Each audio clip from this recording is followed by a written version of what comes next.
Australia में इकिडेना नाम का एक जीव होता है जो सेही जैसा दिखता है। उसके शरीर पे बड़े बड़े कांटे होते हैं जिससे दूसरे जानवर आसानी से उसका शिकार नहीं कर सकते हैं। इकिडेना की एक खासियत है कि वह उसका जो मस्तिष्क होता है उसके शरीर की अनुपात में सारे जो मैमल्स होते हैं, स्तनधारी होते हैं, उसमें सबसे बड़ा मस्तिष्क उसका होता है।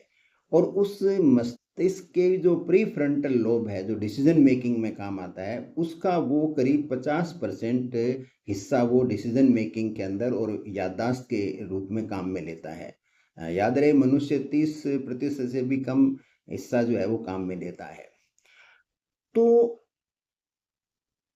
इकिडेना की खासियत है कि वो अपने रहने के कई स्थान बनाता है, अकेला रहता है वो, ताकि वो उसकी प्रजाति नष्ट नहीं हो, सारे एक साथ नहीं मारे जाएँ। और वो जितने भी छुपने के उसके ठिकाने हैं, उनको इतनी निष्ठा के साथ याद रखता है, वो कभी नहीं भूलता है, इसलिए वो तुरंत किसी न किसी छुपने वाले अपने एरिया में घुस जाता है यदि आक्रमण की स्थिति हो। इसके अलावा वो कीड़े-मकोड़े वगैरह जिनको खाता है, तो उनके रहने के ठिकानों को भी इतना अच्छी तरह से याद रखता है और उनके जो हल्के से मोमेंट को भी वो तुरंत पकड़ लेता है।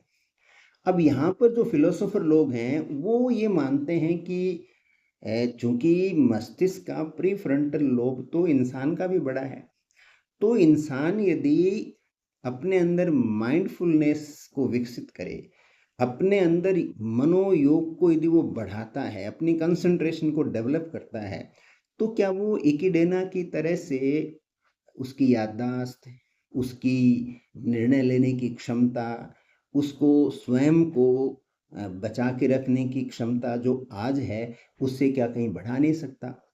और क्या इस बारे में हमारे अंदर इतनी जागरूकता है कि इन छोटे-छोटे जानवरों के शरीरों में जो कुछ हो रहा है और वो सर्वाइवल के लिए जिस तरह से अपनी बुद्धि का उपयोग कर रहे हैं, क्या उसके अनुपात में हम कर रहे हैं? हम तो पृथ्वी को नष्ट कर रहे हैं।